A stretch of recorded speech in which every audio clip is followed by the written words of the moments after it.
Hello guys, welcome back to my channel. আমি পলব চলে এসেছি নতুন একটা ব্লগ নিয়ে। আর যারা এখনও আমার চ্যানেলটি সাবস্ক্রাইব করনি অবশ্যই সাবস্ক্রাইব করে দিও। আজ আব্বু নতুন একটা এসি নিয়ে চলে আসলো আমাদের বাড়িতে, তাই ভাবলাম আমি সেটাই তোমাদের সাথে শেয়ার করি, কিভাবে এসি আনবক্স করে এবং কিভাবে সেট করে তোমাদের সাথে শেয়ার করার জন্য আমি এই ভিডিওটা করছি। আর এসিটাকে সেট করার জন্য কয়েকজন মিস্ত্রি চলে এসেছে, আর এখানে মিস্ত্রিরা এসিটাকে আনবক্সিং করছে। কোনো জিনিসের আনবক্সিং দেখতে আমার খুবই ভালো লাগে, সেই জন্য আমি মনোযোগ সহকারে আনবক্সিং করাটা দেখছিলাম এবং তোমাদের সাথে সেটা ভিডিও করে শেয়ার করছিলাম। কিভাবে খোলে, কিভাবে সেট করে, সেটা আমার দেখতে খুবই ভালো লাগে।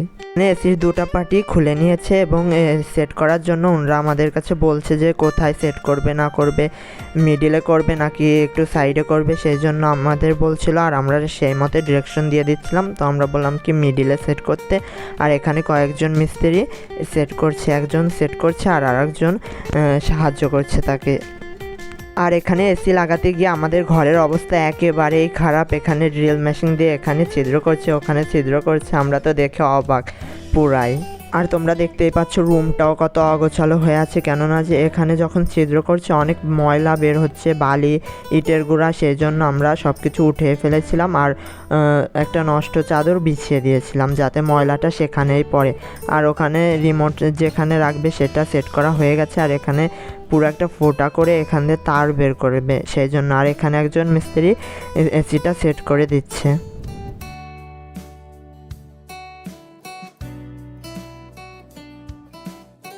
এসির ভিতরের পার্ট সেট করা হয়ে গেছে, এখন বাইরের পার্ট সেট করার জন্য ওরা প্রস্তুত হচ্ছে। এখানে কয়েকটা লোহার রড নিয়ে সেটাকে ঠিকঠাক করছে। এরপর আমরা ছাদে চলে যাব, কেননা যে এরপরে কাজটুকু বাইরের ছাদেই হবে। আর এরই মধ্যে আমাদের এখানে বিদ্যুৎ চলে গিয়েছিল, আর বিদ্যুৎ আসতে আমাদের এখানে অনেক সময় লেগেছিল, যেই জন্য আমরা সবাই বসেছিলাম।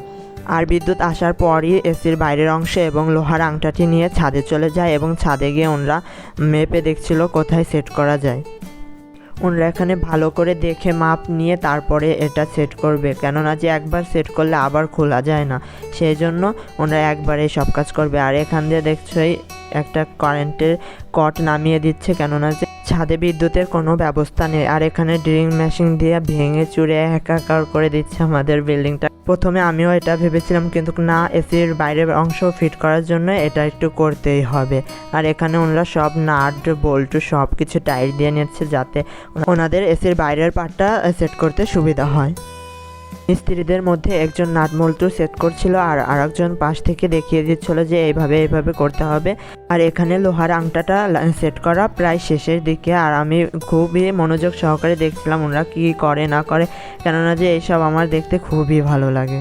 আর এরপরে কি করছে ইনি, আমি তো ভেবেছিলাম পড়েই যাবে, কিন্তু যে না, উনি পড়ে যাচ্ছে, ওনাদের এটা করার অভ্যাস আছে।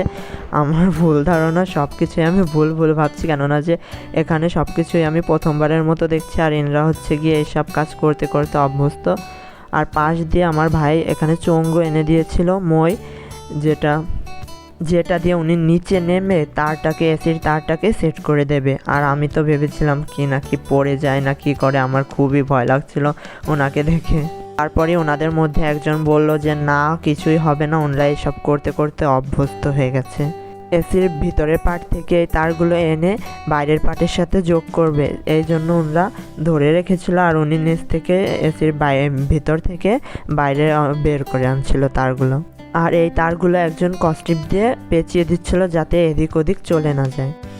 আর এর মধ্যে ওনার নিচের কাজ হয়ে গেছে, সেই জন্য উনি উপরে চলে আসছে। আর দেখতেই পাচ্ছ কতটা রিস্ক নিয়ে এরা কাজ করে, কীভাবে উপরে উঠে আসছে। একটু 19 থেকে 20 হলেই উনি কিন্তু পড়ে যেতে পারতো। আমার তো খুবই ভয় লাগছিল। আর এখানে এসির বাইরের পার্টটা নিয়ে ওনারা বসিয়ে দিচ্ছে ওই লোহার আংটাটার উপরে, আর এরপরই তারটা যোগ করে দেবে, আর তারপরেই হয়ে যাবে আমাদের এসি সেট। এখানে ওনারা খুবই সতর্কতার সাথে এসির বাইরের অংশটা সেট করছিল, কেননা যে একটু এদিক থেকে ওদিক হলেই নিচে পড়ে যাবে, আর এটা নষ্ট হয়ে যাওয়ার সম্ভাবনাই বেশি থাকে নিচে পড়ে গেলে। লুজ নাট বল্টুগুলো খুবই টাইট করে দিচ্ছে যাতে সরে না যায়। আর এরই মধ্যে বৃষ্টি শুরু হয়ে গেছে, তোমরা দেখতে পাচ্ছ, সেই জন্য আমি নিচে এসে দেখছিলাম ভিতরে কি কাজ করছে। ভিতরে এসির কর্ডটা সেট করে দিচ্ছে বৃষ্টি থামে যাওয়ার পর আমরা আবার ছাতা নিয়ে উপরে যাই, কেননা যে উপরে কাজটা সম্পূর্ণ করতে হবে, এখনও করাটা অনেকটাই বাকি ছিল। আর আমি তো ক্যামেরা নিয়ে চলে গিয়েছি বৃষ্টির ভিতর ভিজে পুড়ে, তারপরে আমরা ভিডিওটা শ্যুট করছিলাম। বৃষ্টির জন্য ওনাদের কাজ করতে খুবই অসুবিধা হচ্ছিল, কেননা যে এক হাতে ছাতা ধরে রাখছে আর এক হাতে কাজ করছে, সেই জন্য ওনাদের একটু সমস্যা হচ্ছে।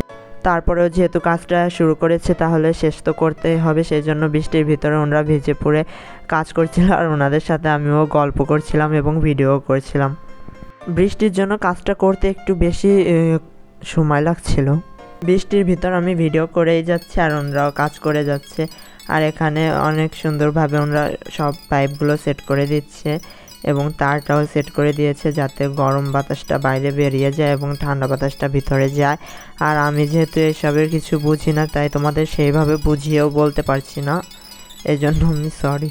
আর এরই মধ্যে এসি সেট করা কমপ্লিট হয়ে গেছে আর এখানে আমরা ভিতরে চলে এসেছি এসিটা কমপ্লিটভাবে সেট হয়েছে নাকি সেটা চেক করার জন্য। আর এখানে উনি চালিয়ে দেখাচ্ছিল যে কিভাবে চালাতে হয় এবং বন্ধ করতে হয়, এখানে আমাদের শিখিয়ে দিচ্ছিল। আর আমার ভাই সে খুব ভালো করে শিখে নিচ্ছিল যাতে পরবর্তীতে সে চালাতে পারে। এখানেও কোন বাটন প্রেস করলে কি ফ্যাসিলিটি পাবো সেটাই আমাদের বলে দিচ্ছিল উনি। তোমরা যারা যারা এখনও চ্যানেলটি সাবস্ক্রাইব করোনি তারা অবশ্যই লাইক, শেয়ার এবং সাবস্ক্রাইব করে দিও। Thanks for watching.